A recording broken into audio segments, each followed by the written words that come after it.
There's a quiet moment that doesn't get talked about very often. It usually happens late at night. You check your bank account. The numbers look responsible. Steady. Safe. You've been saving consistently. You've said no to things. You've delayed upgrades. You've done what you were told was smart. And yet, something feels off. You're doing everything right, but the future still feels heavy. For a lot of people, saving money becomes a kind of moral identity.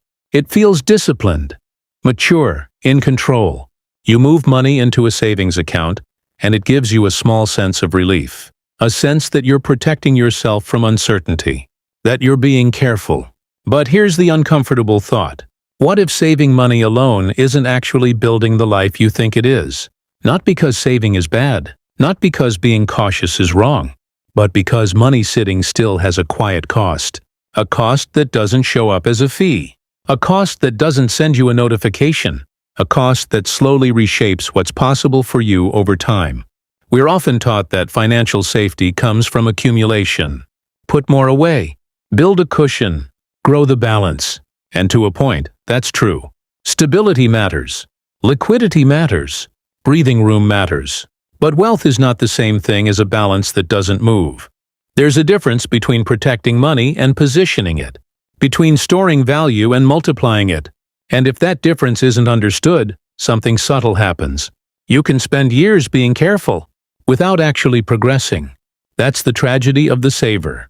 Not that they lack discipline, not that they're irresponsible, but that their caution can quietly turn into stagnation. The very habit that makes them feel secure can also limit their growth. It's not dramatic. It doesn't feel like a mistake. In fact, it often feels virtuous. And that's why it's hard to see. Tonight I want to explore that tension. The space between safety and growth. The line between being financially responsible and unintentionally holding yourself back. If you think about it, saving money is a little like putting all your energy into building a very strong fence. The fence matters. It keeps things out. It creates boundaries.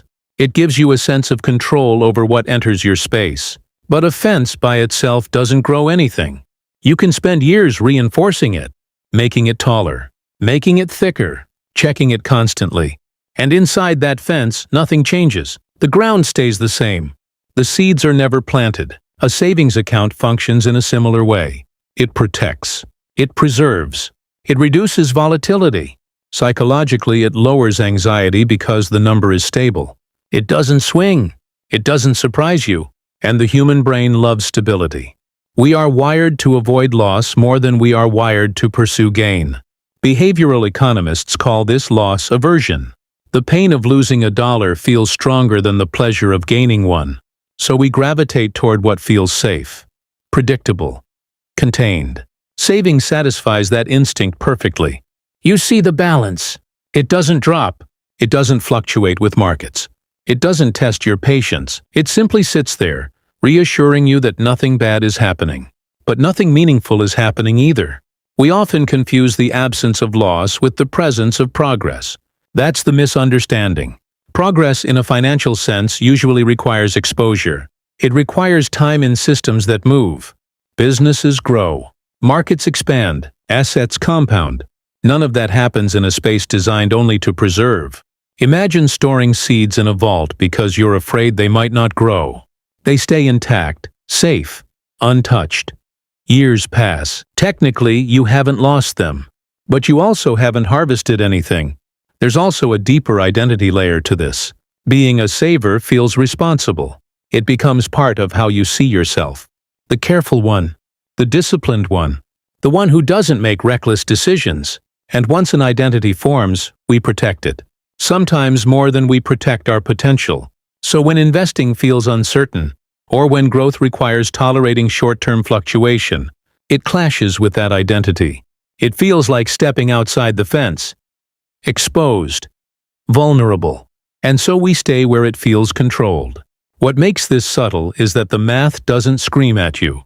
Inflation erodes slowly. Opportunity cost is invisible. Compounding only reveals itself over long stretches of time. There's no dramatic moment where you're forced to confront the trade-off. It's gradual. You look up one day and realize your money has been perfectly preserved. In a world that kept moving forward, And that's when the question shifts. Not, is my money safe? But, is it actually working for me? I didn't always see it this way. For a long time I was proud of how much I saved. I tracked every expense. I automated transfers into my savings account. I watched the balance grow month after month, and it gave me a quiet sense of control. It felt responsible, mature. Whenever income increased, my first instinct wasn't to ask how I could grow it. It was to ask how much of it I could protect. I told myself I was being cautious, preparing for uncertainty, building a foundation, and in some ways I was. But if I'm honest, there was something else underneath that discipline. I was afraid of losing progress. The idea of investing more aggressively, or moving money into assets that fluctuated, made me uneasy.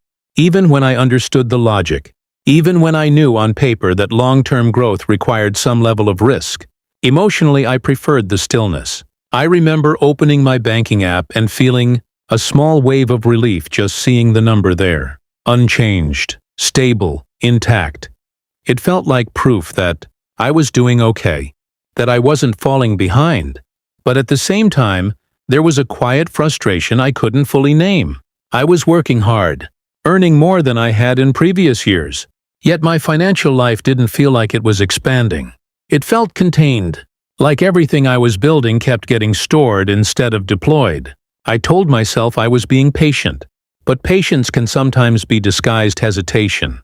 What I didn't realize then was that I had built such a strong fence around my money that I was afraid to open the gate, not because I lacked information, but because growth felt emotionally riskier than preservation. I wasn't just saving money, I was saving myself from discomfort, from volatility, from doubt, from the possibility that I might make a mistake and see the number go down, even temporarily. And in doing that, I delayed the very thing I said I wanted. Not safety, but freedom. The shift didn't happen all at once. It wasn't a bold decision. It wasn't a sudden declaration that I was going to take more risk. It was quieter than that. It started with a different question. Instead of asking how much I could keep safe, I began asking what my money was meant to do. That question changes the posture entirely. When money is only something to protect, your entire strategy revolves around defense. But when money is a tool, the conversation becomes more nuanced. Tools are meant to be used, positioned, allocated with intention. I began to notice that my discomfort wasn't actually about investing. It was about uncertainty, about seeing numbers move, about not being able to predict short-term outcomes. And once I separated those feelings from the math, something steadied. Volatility stopped feeling like a personal threat. It started to feel like the natural movement of a living system. Businesses expand and contract. Markets breathe in and out. Growth rarely moves in a straight line. Expecting it to felt unrealistic. There was also a deeper realization that security isn't just a number in an account. It's adaptability. It's skills. It's the ability to generate income. It's the confidence that you can respond when conditions change. When security is defined more broadly, the pressure on a single savings balance softens. I still value liquidity. I still respect the importance of a buffer. But I no longer see preservation as the end goal. It's a phase, a layer, not the destination. Wealth, I've come to understand, is less about accumulation and more about alignment. Alignment between your time horizon and your strategy. Between your tolerance for discomfort and your long-term vision. When those align, decisions feel calmer. There's less urgency to hoard, less fear of movement, less attachment to the illusion that stillness equals safety. And in that steadier mindset, money begins to feel less like something fragile you must guard, and more like something capable of growth when given space. And maybe that's the deeper tension underneath all of this. Saving is not a flaw. It's often a sign of care, of responsibility, of wanting to protect what you've worked for. But when protection becomes the only goal, life can start to shrink around it. Money was never meant to just sit behind glass. It was meant to participate in the world, to move, to compound, to reflect the time and energy you've invested into earning it. The tragedy of the saver isn't that they're cautious, it's that their caution can quietly become a ceiling. You can do everything right by conventional standards. Avoid debt, build a healthy balance, stay disciplined, and still feel like you're standing in the same place year after year, watching the world accelerate around you. That feeling doesn't mean you've failed. It simply means safety and growth were never the same thing. Real stability isn't the absence of movement. It's the ability to remain steady while things move. It's trusting that short-term fluctuation doesn't erase long-term direction. It's understanding that wealth is built in seasons where numbers rise and fall, not just when they sit still. If you've ever felt that quiet frustration, that sense that you're doing everything responsibly but not moving forward, you're not alone in that. You weren't wrong to save. You just might be ready for your money to do more than rest.